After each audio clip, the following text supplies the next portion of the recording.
কই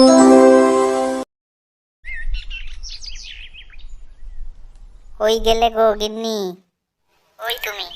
এই তো আমি এখানে ভাত রাঁধতেছি। বাজারে আজকে যা মাছের দাম, তাই ডিম নিয়ে আসলাম।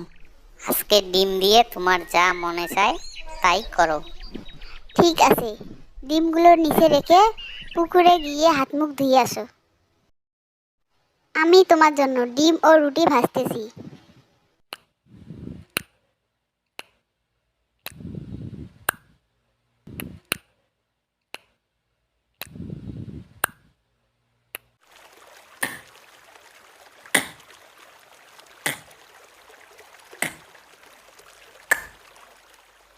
কিরে রবি, কোথা থেকে এলি?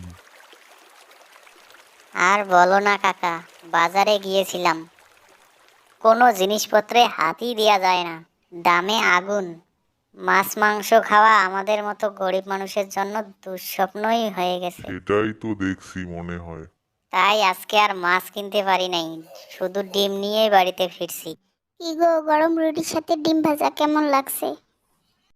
আমাদের মতো গরিব মানুষের জন্য এটাই মাংসের সমতুল্য, এটাই অনেক স্বাদ লাগতে।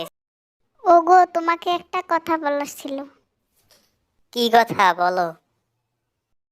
অনেক দিন তো হলো বাবার বাড়ি যাই না, একটু বাবার বাড়ি থেকে ঘুরে আসতে চাই।